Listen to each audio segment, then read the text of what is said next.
Hello, and welcome to Western Civ, episode 268, Tycho Brahe.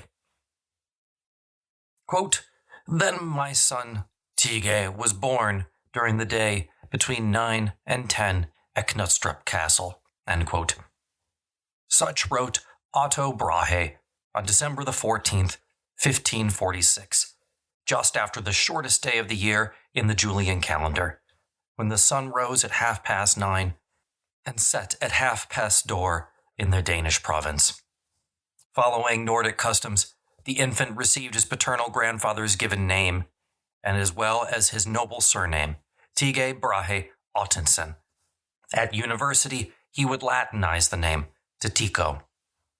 Pythagoras once said, "Man is the measure of all things. This is the child who would measure the stars, and therefore find ways to take measures of all things." Tycho Brahe went to grammar school at age 7 and entered the University of Copenhagen at age only 12. It helps to understand a little bit about Danish politics to understand the life and times of Tycho Brahe. Denmark was an elective monarchy, governed by a narrow elite of interrelated families whose members occupied the Council of the Realm, and I cannot pronounce a lot of Danish, so I'm going to do the best I can. This body held power to elect kings and to negotiate a håndfasting, or a charter, that bound the monarch to obey the law and guarantee the privilege of all estates.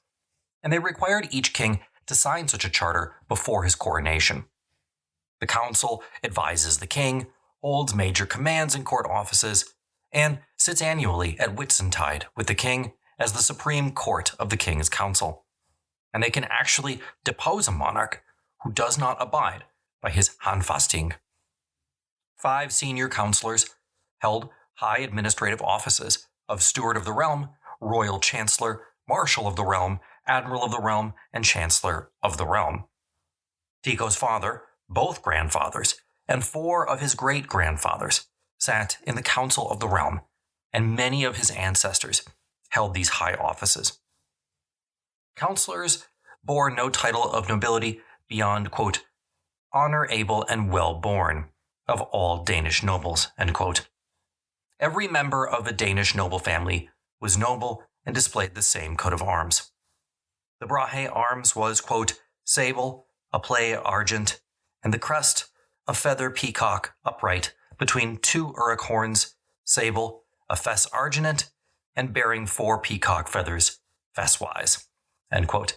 And no, I don't know what fesswise means.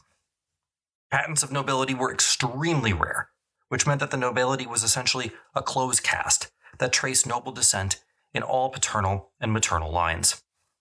Intermarriage between the royal houses of Denmark, Norway, and Sweden in the late Middle Ages had left only one heiress, Queen Margaret, as the ruler of all 3 kingdoms.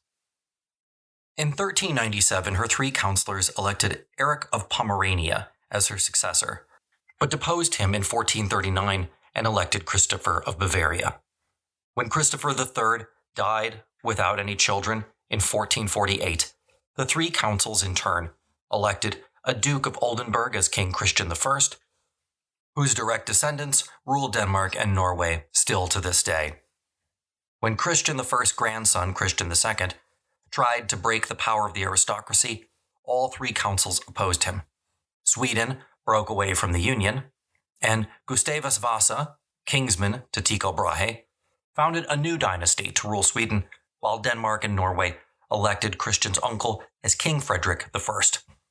Christian fled to Brabant with his Habsburg queen in 1523, and when he later tried to return in force, he was taken prisoner. Now, 2 years earlier in Worms, Frederick I's 18-year-old son, Duke Christian, witnessed Martin Luther's stalwart defense before Emperor Charles and became a fervent Lutheran. He implemented a Lutheran Reformation in Schleswig-Holstein by 1529 as his father's viceroy. When Frederick died in 1533, aristocratic Catholic prelates persuaded the Council of the Realm to postpone the election rather than inevitably elect Duke Christian, whereupon he raised an army and conquered his father's kingdom by force. As King Christian III of Denmark and Norway by 1536, he deposed the bishops and proclaimed a Lutheran Reformation, which merged the Norwegian Council and the Danish Council. All church property, Catholic Church, around 1/3 of the entire Kingdom of Denmark, was confiscated and added to the royal domain. No doubt, Henry VIII watched with glee. The monarch was more powerful as a result than ever before, in a vast realm that reached from the Elbe to North Cape and from Iceland all the way to Gotland. His council of the realm now consisted entirely of Danish and a few Norwegian aristocrats, including all the families of Tycho's kingship.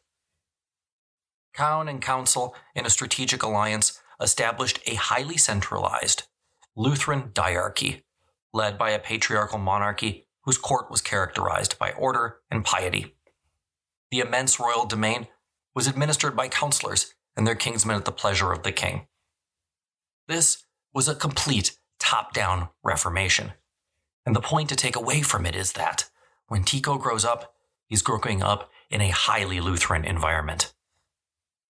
And so, in the wake of Christian III's Reformation, Copenhagen University was reorganized on the model of Wittenberg, with Philip Melanchthon's Studia Humanitas as the entry to all further studies. Just as Martin Luther had pushed aside centuries of commentary and returned to the original sources of Christian theology in the New Testament and Church Fathers, his friend Philip Melanchthon had returned the seven liberal arts to the sources of wisdom, of classical Latin, Greek, and Hebrew. He asserted that Cicero and Seneca were better writers than medieval commentaries.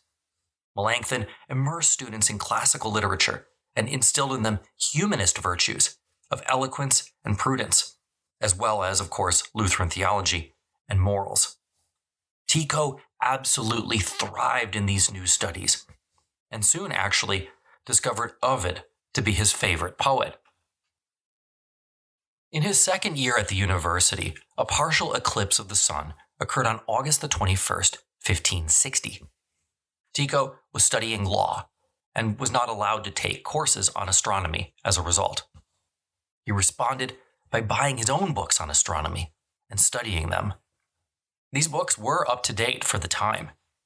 They explained that astronomy was made up of several parts, the first of which was the doctrine of the spheres, which explained, in part, how the sun revolved around the earth. Now, the second part was the theory of the planets. This is the part that had been hotly debated since Copernicus, who had written about 3 years prior to Tycho's birth. The books that Tycho had in his possession, however, did not follow Copernican heliocentrism. The third part of astronomy, according to his books, was the most important for Tycho: observing the stars. Tycho wanted to teach himself this part, though it was not included in the university curriculum. And so he also purchased a book by Regiomontanus, who we talked about in the last few weeks, on triangles, which would have allowed him to teach himself trigonometry, quite a lot, for someone also studying law. By the time Tycho turned 15, he had completed most of the precursors to a formal legal education, and his mentors considered him ready to begin the study of law abroad. Tycho attended lectures in law in Leipzig, and in direct opposition to what the faculty there told him, he continued to study astronomy in secret. Tycho, in 1563, possessed no observational instruments, but he invented one of critical importance: the observational notebook. It wasn't simply a list of numbers and locations. It combined data, narrative, and occasionally illustrations to describe observations as they took place. Tycho Brahe's observational notebook is considered to be one of the great icons of modern science, and it's viewable today if you go to the Royal Library in Copenhagen. Now, critically, Tycho had discovered at such a young age the secret of astronomical wisdom lay in the stars, not in the books of the ancients. He realized to be an astronomer was to be an observer. Already at the age of 16, Brahe was going on his own path. He started out by plotting the changing positions of Saturn and Jupiter against some of the sources for the day, Albrecht Dürer's star map, and then he compared these to the information in the often seen tables and recorded the final result in his notebook. Keeping his notebook led him to realize that observing meant a lot more than just looking. It meant to look, measure, and record. And to measure accurately, he needed instruments. And so in the spring of 1564, Tycho Brahe built his first ever instrument for observing the stars. He built what was referred to as a Jacob's staff, which is really just a cross staff. It was a calibrated wood staff about 1 meter long, with a shorter sliding staff attached at right angles. Brahe improved his staff by placing dots at regular intervals along the larger piece, making it much easier to take accurate readings. Tycho recorded his first cross-staff observations at 9 in the evening on May 1st, 1564. He realized that his readings produced anomalies that needed explanation. He searched for the cause of error, which was instrumental, and carefully noted a table of corrections in his notebook.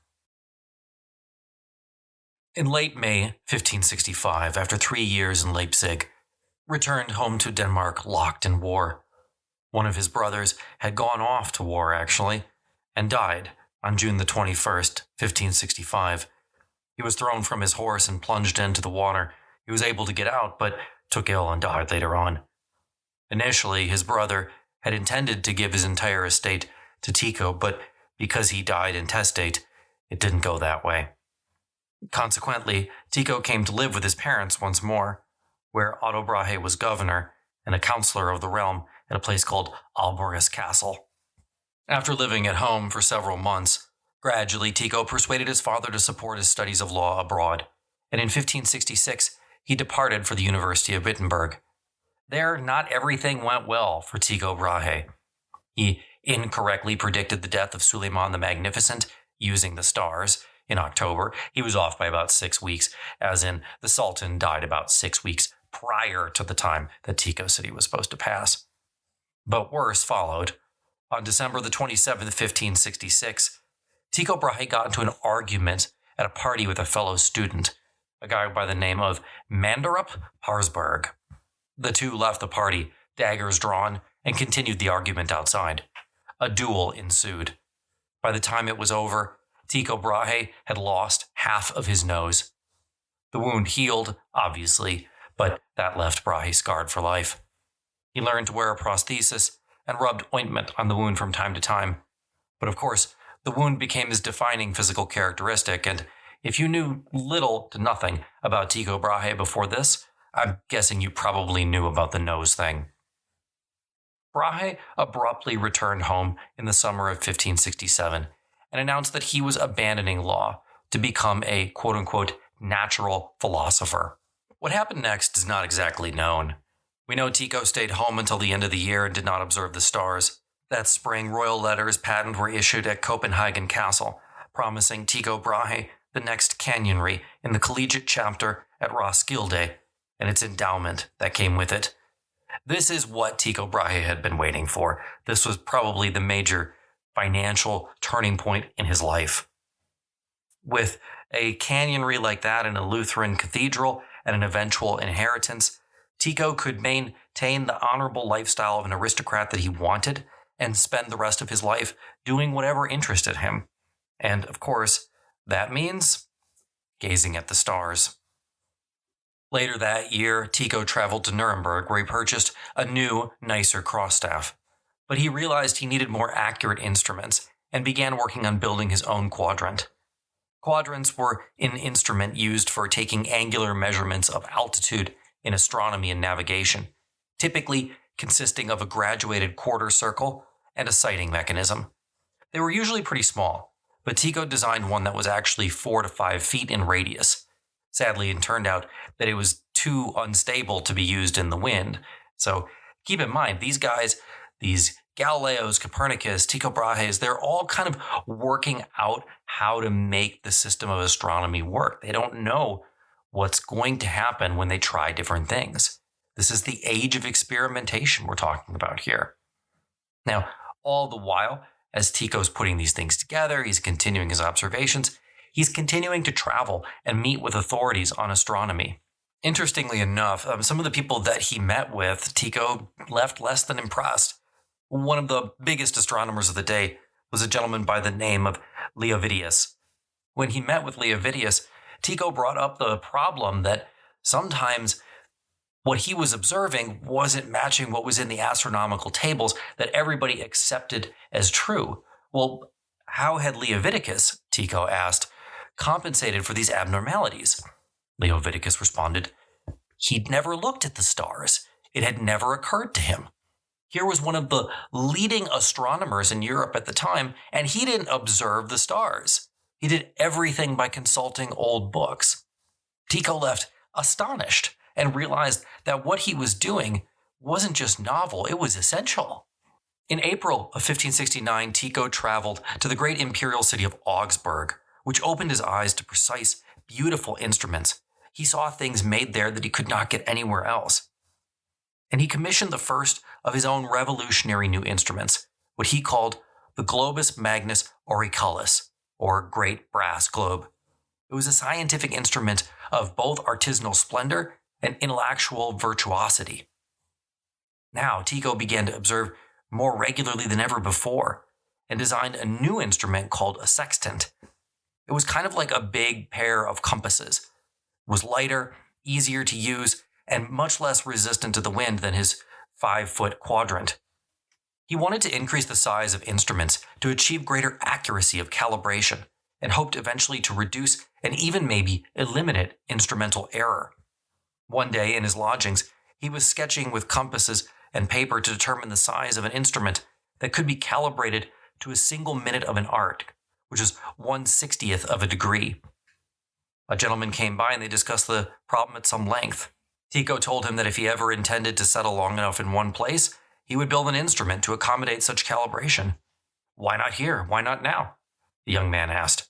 They could build it in the park of the estate that they were currently in. Tycho agreed, and the skills of Augsburg's artisans and laborers came into play. They erected a sturdy post in a buried frame, and from it a crew of 20 men hung a gargantuan oaken version of the little handheld quadrant with a radius of nearly 18 feet, and a brass scale calibrated to single minutes of arc at tiny intervals of around 1.6 millimeters. Altitudes of stars were observed through pinhole sights mounted on one end, and solar altitudes by directing a beam of sunlight through the upper pinhole to lower sight. A weighted brass plumb wire hung from the top to mark angles against the brass scale. Tycho called this his great quadrant, and as interesting as it sounds, it was cumbersome, but it was extremely accurate. By far and away the most accurate device that had ever been used in Europe for observing the stars. Tycho recorded his first observation on it on the 1st of April, 1570. In 1570, Tycho Brahe's father died, and Tycho, along with his brother Steen, was granted full estate to Knutstorp Castle. Tycho at this point is fairly well set for money. Also in 1570, various kingdoms of the Baltic Sea were finally at peace. It was a prosperous time for Scandinavia. Trade soared. King Frederick II of Denmark easily paid his war debts. The splendors of the Renaissance started to pour in, and Tycho benefited. When he visited Copenhagen, he visited bookshops and printers more frequently than he visited court. Tycho's continued discoveries and the principle that there were so many mistakes grew out of his understanding of geometry and his habit of repeating observations. He soon learned that no two observations ever produced precisely the same result, and came to realize that an observation was an approximation, not a determination of an object's position. An observation was an experiment that needed to be verified. This insight, which now of course seems self-evident to us, had not been a regular part of astronomy, or science for that matter, before Tycho Brahe. During the summer in 1572, when very few stars are visible in the endless night of Scandinavia, Tycho spent his days between travels to court, Knutstrup Castle, and Copenhagen. Gradually, the nights grew longer and darker. By the autumn feast of Martinmas on the 11th of November, the sun set around 4 o'clock. The following evening, as skies cleared, Tycho scanned the stars as he walked from his laboratory for an evening meal. And suddenly, he stopped. And this is one of the most momentous occasions in the history of Western science. Because suddenly, directly overhead, in the constellation Cassiopeia, was a brilliant, new star, shining with radiant light. Tycho could not believe his eyes. He knew every star by name. Quoting from his notebook now, quote, "But when I, Tycho Brahe, pointed out the location and learned that others could see it, I no longer doubted that a star actually appeared there. This was truly the greatest miracle in the whole of nature since the beginning of the world. All philosophers agree, and reality itself declares unambiguously, that no alteration of generation or corruption occurs in the ethereal regions of the heavenly world, but that the heavens and the ethereal bodies therein neither increase nor decrease in number, magnitude, luminosity, nor in any other way, but are always the same and always will be the same, never worn down by the years, permanent." End quote. Tycho set aside all other observations and experiments to study the new star. It was an exploding supernova, but nobody in the 16th century knew that, nor did they know what to make of it. Tycho started observing it with his sextant. He kept observing the new star day after day, month after month, verifying his results time and time again.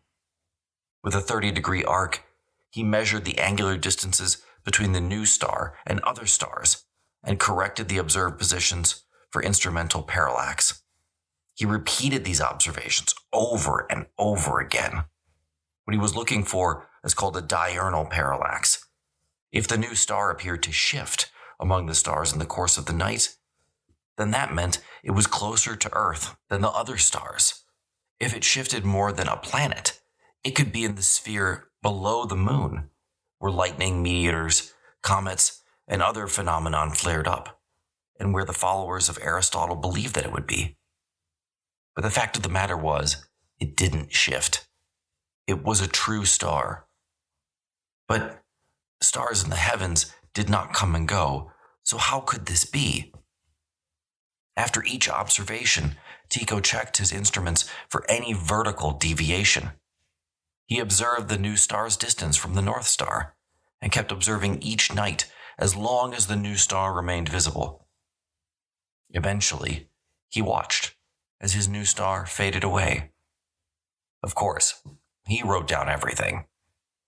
And a friend of Tycho's named Peter Ox urged him to publish his manuscript and maybe just hide his name under an anagram to avoid any potential issues with the church. Eventually, Tycho agreed. His book went on to present evidence gathered by meticulous observation that, quote, "This new star does not have its place in the elemental region below the moon, nor in the spheres of the 7 wandering stars, but in the 8th sphere among the fixed stars." End quote. It foretold great political and religious upheavals that would bring all kinds of issues to Europe very soon. Tycho went on to apply his new astrological methods to the forthcoming lunar eclipse on the 8th of December 1573, and then also commented on the uncertain state of meteorology. This work was unprecedented. Never before in European history had someone so painstakingly recorded a precise and verifiable study of a single star.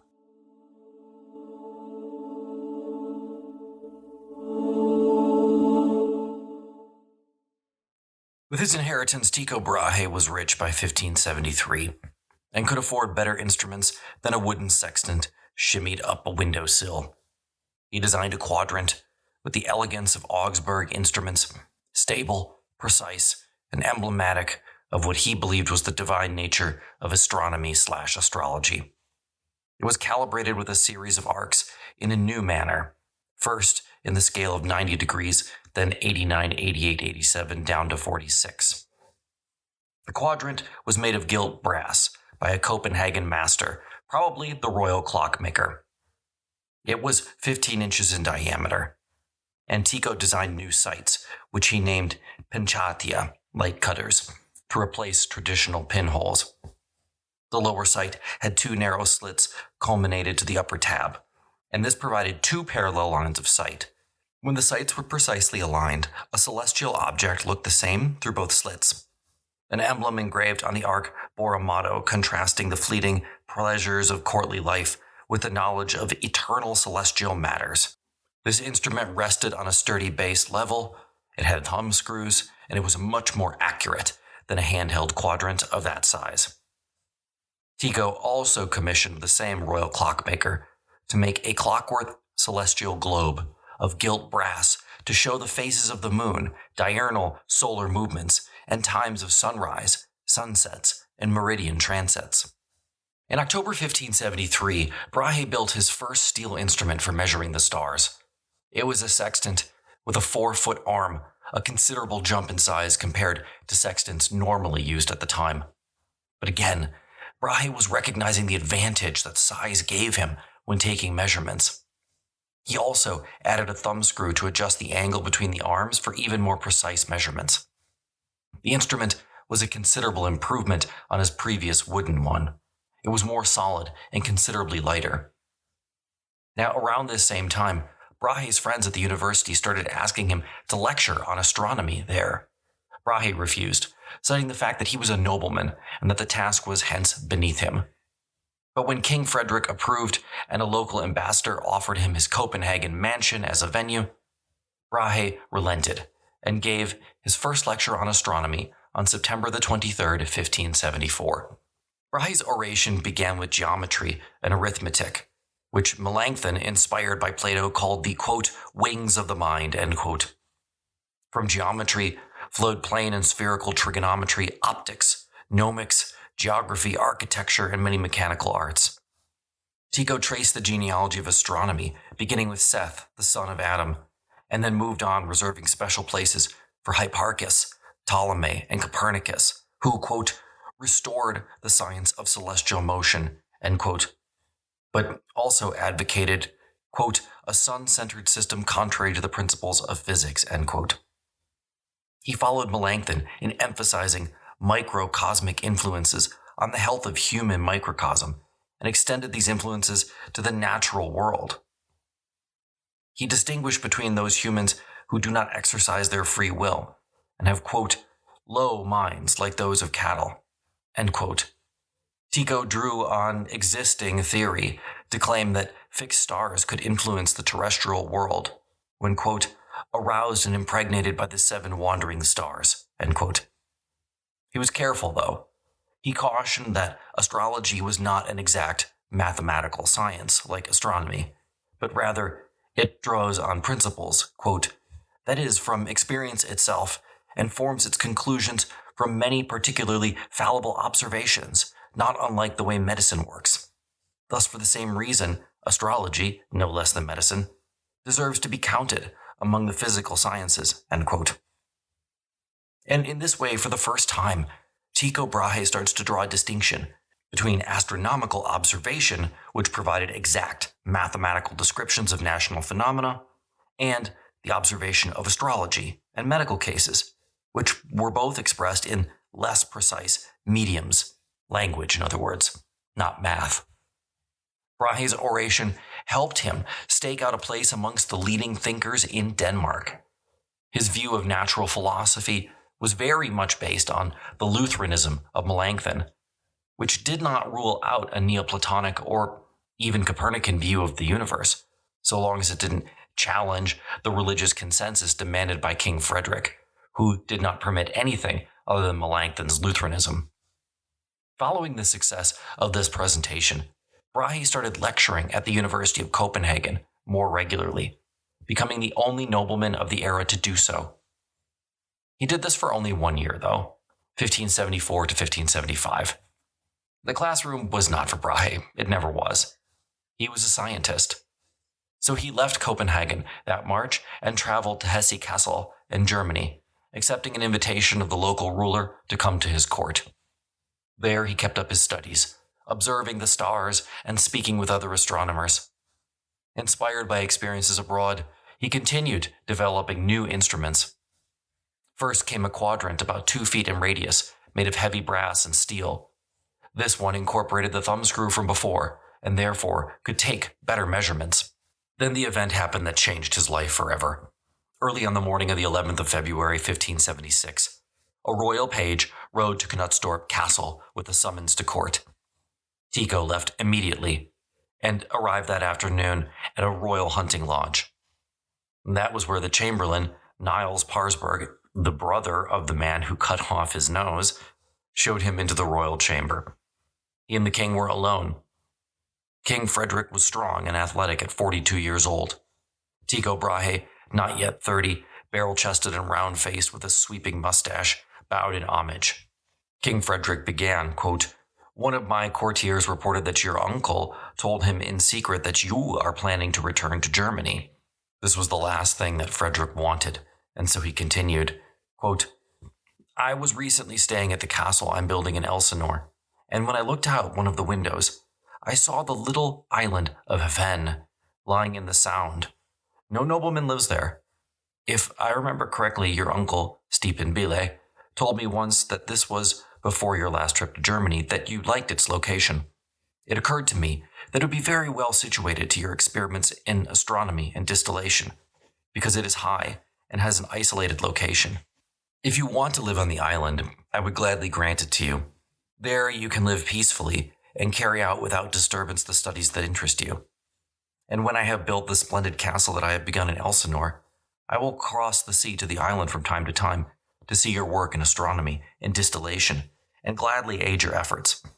Not because I have any understanding of astronomical matters, or know what is involved in it, but because I am the king and you are in my kingdom, and belong to a family I have always held dear, and you are said to have considerable insight into such matters. I see it as my duty to support and promote things like this appropriately. What good would it be for you to return to Germany and live as a stranger to accomplish all that you can easily do in your native land? We should assure instead that Germans and the people of other nations who want to know about such things should come here and learn, which they can hardly find elsewhere." End quote. Surely Tycho was overwhelmed. This is exactly what he had always wanted. How could he refuse? His grandfather had died fighting for the king's grandfather, and his family had supported the king's ancestors throughout all their times of trouble. He knew that this kingdom of Denmark was his home, and that his legacy was interwoven with Danish history. Immediately, he wrote stating that he would accept the offer. King Frederick granted him a pension of 500 gold pieces a year, and so on May the 23rd, 1576, he received the island of Hven in lifetime fee, quit and free of any payments to the crown. His future would be as a squire of this little island, but Tycho wasn't there to defend the island from attack or to be some sort of military expert. Rather, his charge was not to defend his little island, but to increase the fame and the glory of the Danish realm by extraordinary achievements in the field of astronomy. And of course, he was eager to begin. Only 4 days after accepting King Frederick's offer, Brahe stood on the coastal bluffs of Hven to survey his lands. There he saw fallowed fields, thatched farmhouses, and a 13th century church. The southern third of the island was entirely uncultivated. This would be Brahe's home and base for observations for the next 16 years. Not all of them, of course, were good. In fact, that summer, Brahe's daughter, not yet aged 3, died of the plague back in Copenhagen. Brahe seems to have drowned his sorrows in work, observing the winter solstice for the first time on the island that December the 13th. Now, interestingly, in 1577, that following year, university staff in Copenhagen elected Brahe the second in command below the chancellor. Brahe was neither a member of the faculty nor university trained, so the appointment was a bit of a shock. Yet it certainly speaks to the regard to which the university staff held Brahe and his work. Regardless, Tycho Brahe declined. He was not an academic in the early modern sense. He was a new breed of scientist. On November the 13th, 1577, Brahe saw a bright star over the sea while fishing. He realized quickly that it was a comet, the first he had ever encountered. From November 1577 to January the 26th, 1578, Tycho observed the comet every night, measuring its angles from other stars, noting color changes, calculating the comet's changing latitude and longitude. It was the most exhaustive study of a single comet ever done in European history. Throughout the study, he asserted that his inductive method of assiduous observation and demonstration, his quotes, was superior to the method preferred by the Aristotelians. He wrote that the Aristotelians had their, quote, knowledge and opinions, not from experience or any mathematical observation done with assiduous methods, but they have found it from subtle arguments of reason alone, which, however embellished it might be with subtle arguments, is still only a good thought taken from human reason, which can be refuted by other arguments from human reason, end quote. Tycho based his own methods on, quote, immediate observations through improved instruments, end quote. He used trigonometrical analysis and data. Now, Tycho Brahe's method could produce irrefutable mathematical conclusions based on verifiable observations, but of course, it too had its limits. It could not claim to answer questions that went beyond empirical evidence, as the Aristotelians claimed to be able to do. Sometimes, Tycho wrote, quote, our limited earthly understanding provides no real grounds and knowledge. And when this is the case, philosophers should not quarrel uselessly about matters they cannot resolve, but should all more admit our modesty, end quote. Tycho grew on a previous concept of learned ignorance, and he used sort of the Latin equivalent of scientia to refer to specifically the knowledge that could be acquired by his method of observation and demonstration. And he very clearly placed his method in opposition to the Aristotelian view of astronomy as scientific media intermediary between mathematics and physics. Tycho's astronomy strove not simply to save the global phenomenon with geometric novels, but to explain the true nature of the physical universe, even as he granted that his method couldn't explain everything. Tycho described the color and movement of the comet and concluded that its tail was nothing but, quote, rays of the sun, which had passed through the body of the comet, end quote. He placed it far beyond the moon, closer to Venus than to the outer planets of the fixed stars. As for its astrology, Tycho said that the comet of 1577, quote, was so tremendously huge and had a malicious Saturnine appearance, end quote, that its effects would be immense, causing great human mortality and religious disruption. These effects, he said, would last until the Great Conjunction of 1583, when the new star of 1572 and the maximum conjunction of 1603 would begin their mighty operations. This is all astrology stuff now, and not particularly relevant to our story, but it was important to note that he was still very much working in a field where astrology and astronomy were considered the same. He wrote that, quote, and then in the following years, it will take place great changes and the Reformation, both in spiritual and worldly affairs, which perhaps will be more good than the worse for Christendom, end quote. Constant observations also made Tycho aware that the sun, the moon, the planets, and the stars were physical objects that possessed volume and substance and moved through some kind of physical space. Any correct theory of astronomical movements would have to take that reality into consideration. Now, hence in 1578, he started to explore the first time the question of the diameter of the sun. Now, I'm going to gloss over a lot of these events from some of these years because it's just very repetitive. Basically, Tycho kept observing the stars and designing new instruments while living as a courtier and handling his political obligations. One new instrument, though, is worth mentioning. In June 1582, Tycho's brass founders cast an immense 90-degree arc with a radius of over 6 feet, which was polished and graduated to 10 seconds, and by transversals to a single arc. He had it installed in his own facilities so that it would face due south. The idea was that there was a sighting device that would slide along the arc, and he used these to observe meridian transitions. Tycho was immensely proud of this instrument, and he called it his Triconicus, the mural quadrant. It was rock solid, stable, protected from weather, quick, and easy to use. It consistently surpassed his goal of accuracy within 1 minute of an arc. He kept testing it simultaneously with using observations of solar culminations with 3 other quadrants from June the 10th, 1582 throughout the rest of the next year, and it was consistently accurate. Now, I bring this up also because this is the instrument that you see in the most famous painting of Tycho Brahe, which I've linked in the show notes. If you've ever read a textbook, however, that mentions Brahe, it's the picture you're thinking of, essentially. He's seated next to the gigantic device, motioning up towards the heavens, with an assistant standing not far away. One gets a very strong sense that that painting was probably an accurate depiction of Brahe at work. Throughout the winter of 1581-1582, Brahe worked hard, but this time on Mars. He was trying to determine whether or not Copernicus or Ptolemy was correct. In the Ptolemaic universe, Mars was further away than the Sun, as both revolved around the Earth. But in the Copernican cosmos, Earth and Mars both revolved around the Sun, and when Mars was in opposition, it was closer than the Sun. This meant that its parallax would be greater than the Sun's parallax.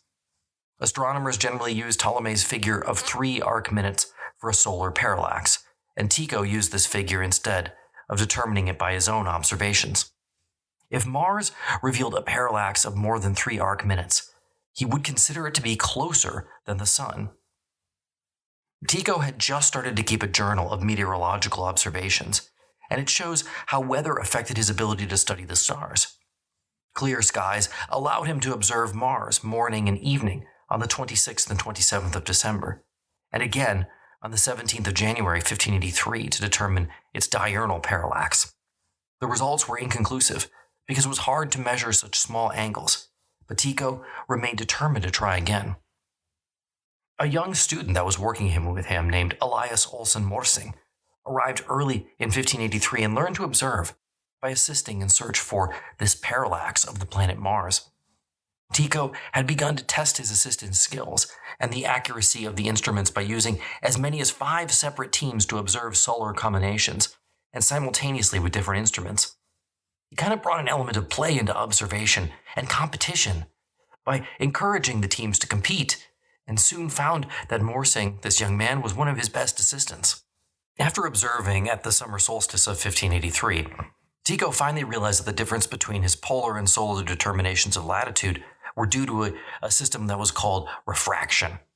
He became the first astronomer to ever take refraction into consideration, and was finally able, because he knew the answer now, to determine the actual latitude of where he was. Once he knew that, he could begin to build a model of solar motion. He no longer sought to choose between Ptolemy or Copernicus, but set out to create a geometrical theory of his own, using combinations of circles and epicycles familiar to Renaissance astronomers, but based on his entirely own observations. He took the approach of Copernicus, who had calculated his solar theory on the basis of time it took the sun to pass through the selected segment of its orbit. But Tycho, understanding refraction, wanted to minimize its effect. So he chose 2 segments near the summer solstice instead of Copernicus's winter solstice. By early 1584, he had worked out an entirely new solar theory and calculated the best he could the distances from different planets. He now suspected that Copernicus and others were wrong. They had set their ellipticals too low, and the reason for that is because they didn't know about refraction and they were ignoring it. Refraction, of course, is the impact on light and how light bends over time. So he decided to launch a scientific expedition to discover whether this was true. Essentially, what he did was send his assistant Morsing to Frombork, where Copernicus had worked, and he asked him to take the measurements again, this time using much more accurate instruments and at different times and acknowledging the existence of refraction. And by doing so, he determined that Copernicus was likely correct. However, he wasn't exactly right because he didn't take all of the different mistakes into consideration when he made his formulas. Remember, Copernicus didn't have access to the wealth of observations that Brahe did. Brahe's sheer volume of observations allowed him to be so much more specific than any of his predecessors. In fact, Brahe was disappointed to discover that the great Copernicus lacked a strong commitment to observation.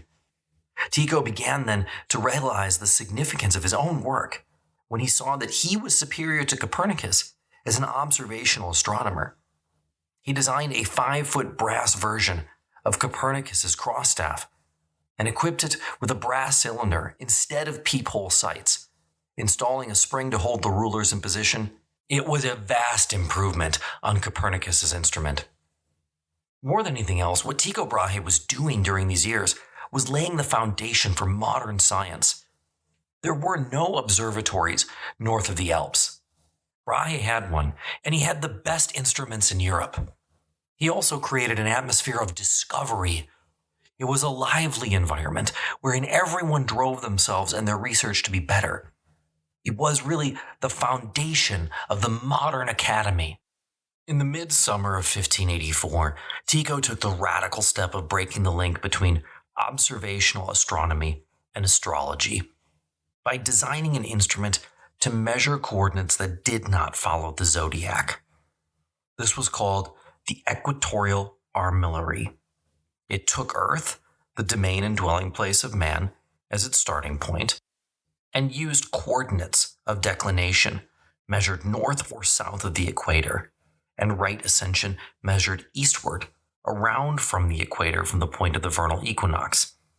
These equatorial coordinates grew out of the system that Tycho had first proposed back in 1573.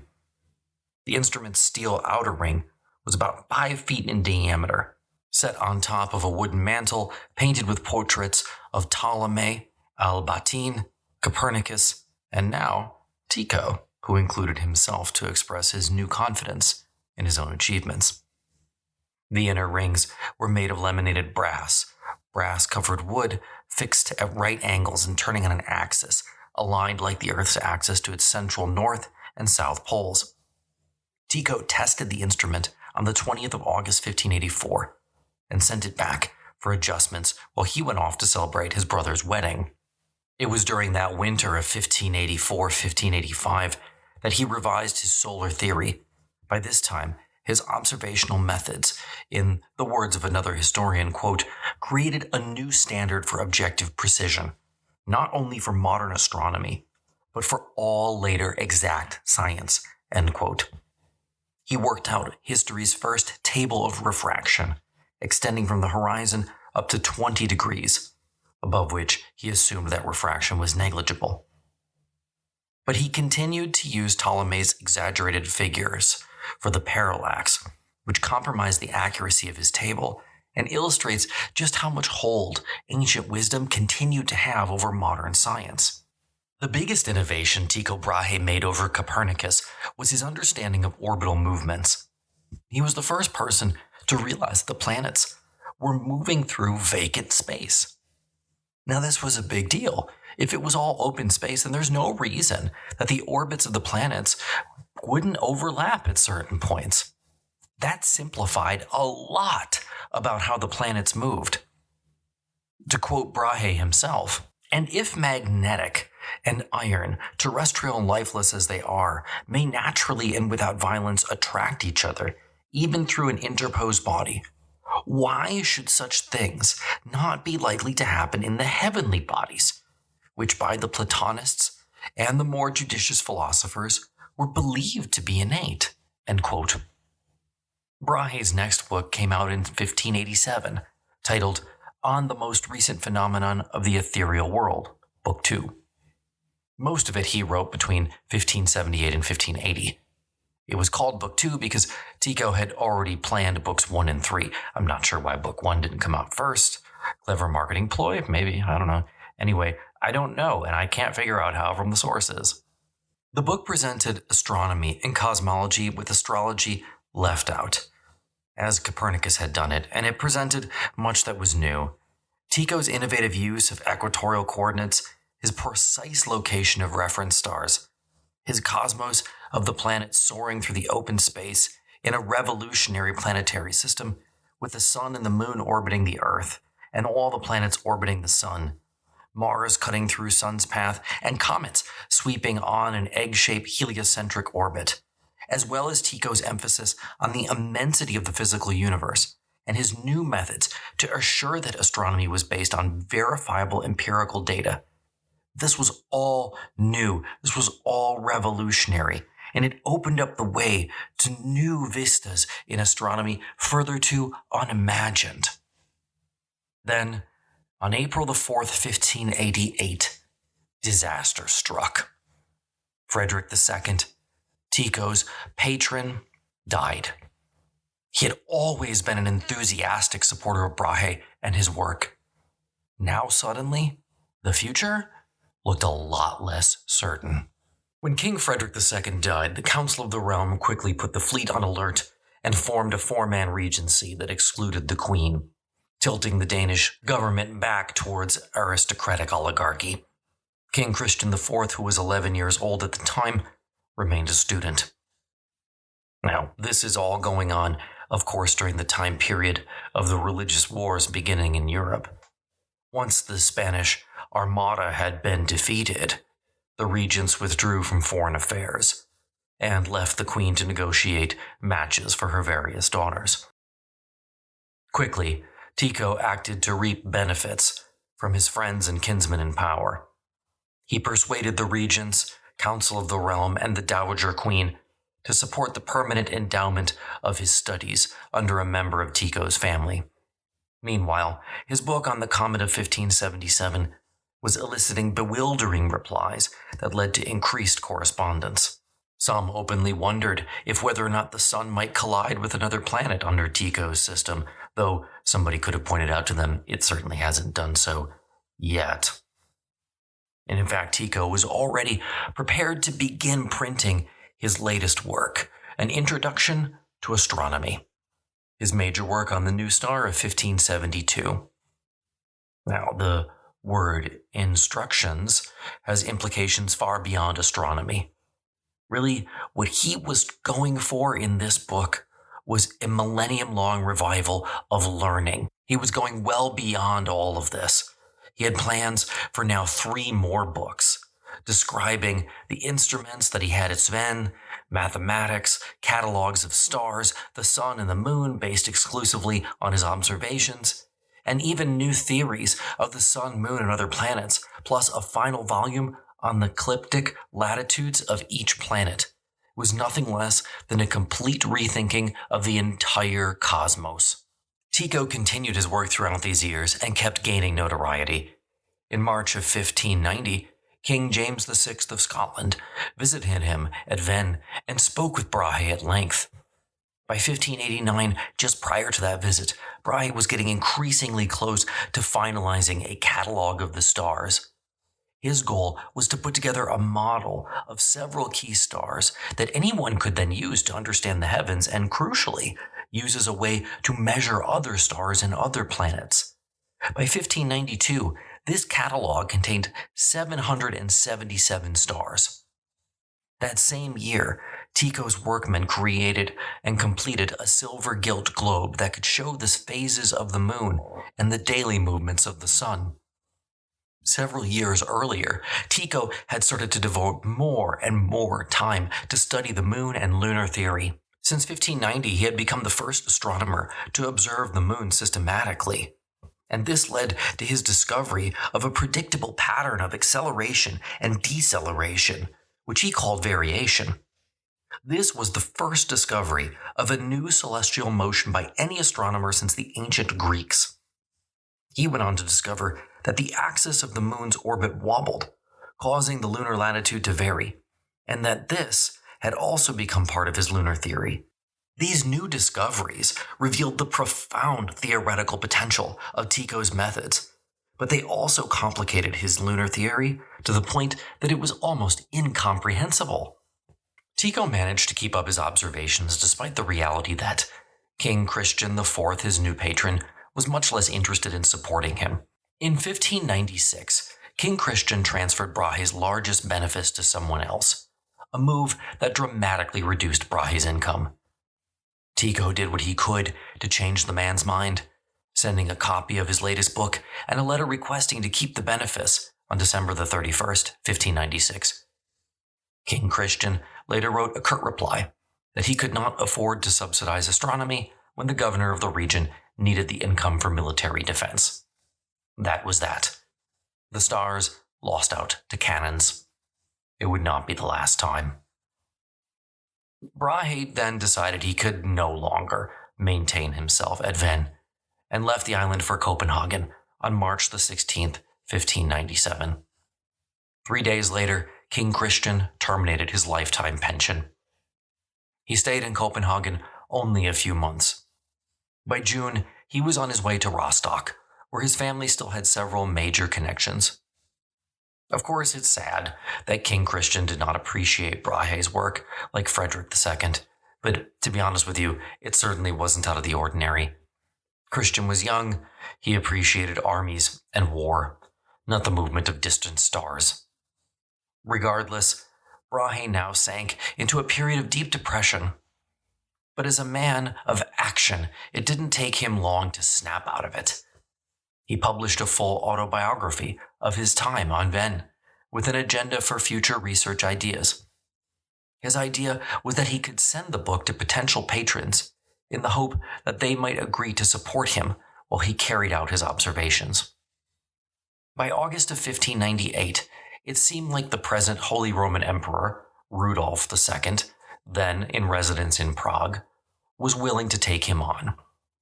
Rudolf was mostly interested in Brahe for astrology, not astronomy, but Brahe was more than willing to do that work as well.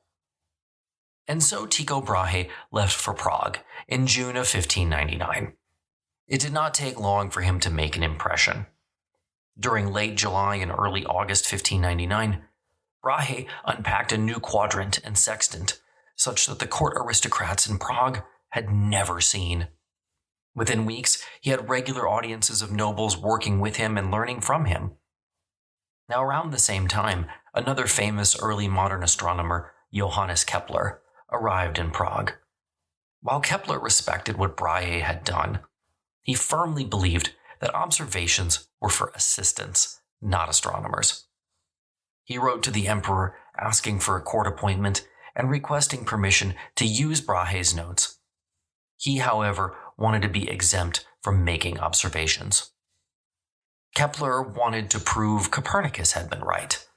He didn't want to sit around measuring the distance between stars. Now, Kepler also had a terrible temper, and when Brahe balked at the idea that Kepler might just get his notes without helping to observe, Kepler flew into a rage and wrote Brahe a series of insulting letters. Brahe, a member of the Danish nobility, was appalled at Kepler's lack of courtly manners, but he agreed to forgive and forget 3 weeks later when Kepler wrote him a lengthy apology. In the end, the two men would work together for almost 2 years. But in October, Tycho Brahe, aged 55, fell unexpectedly and seriously ill. For a moment, it looked like he might recover. But on October the 24th, 1601, after 7 days of illness, he died. Various rulers wanted to buy Brahe's instruments, the best in Europe, but the emperor would not allow it. Ultimately, Brahe's widow sold Emperor Rudolf Brahe's instruments for a court-guaranteed sum in the end that would never be paid in full. In 1604, his instruments were moved to the University of Vienna. Unfortunately, most of these instruments were eventually scattered across Europe or destroyed in the religious wars of the late 16th and early 17th centuries. After the great Protestant victory at Brighton Field in 1631, which of course we'll get to, Tycho's prophecy on the new star of 1572, which Kepler had actually inserted into the most recent work that they were putting together, he was sort of hailed as this great astrologer. And in fact, the following year, Saxon allies of the Swedish king swept into Bohemia, heralding yet another Protestant victory. Because Tycho had, I guess, prophesized these victories, King Christian, who didn't want to support his work in the first time, explained that its author was a renowned mathematician, Tycho Brahe, and that, according to King Christian, there was no equal to the work of art that could be found in Europe that he put together. This from the lips of a man who refused to support him. Kepler's son and daughter lugged Tycho Brahe's observation journals from place to place amidst these years of warfare, tenaciously protecting them and resisting the pressures, threats, and attempted thievery. In desperate poverty as a widow, his wife was forced in Dresden to pawn Tycho's 24 volumes of transcribed observations, where the emperor's chancellor tracked them down and brought them to Vienna. Today, they're still in the Austrian National Library.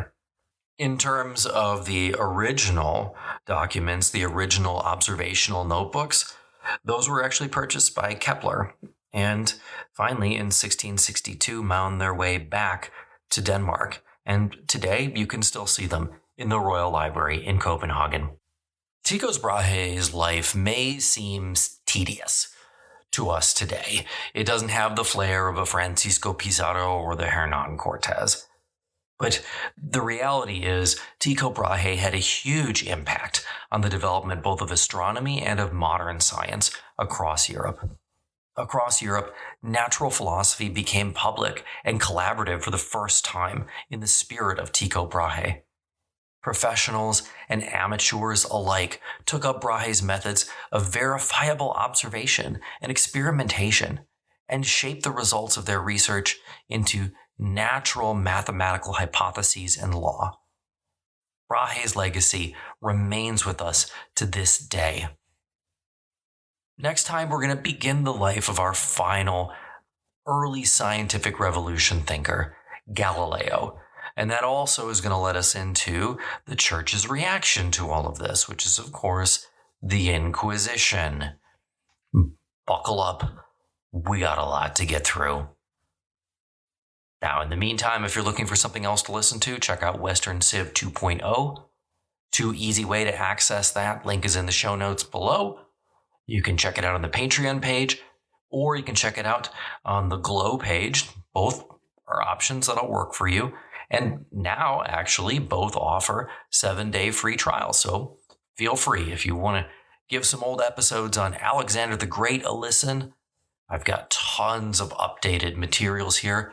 Over 50 hours worth to keep you going and listening long before we're back next week with Galileo.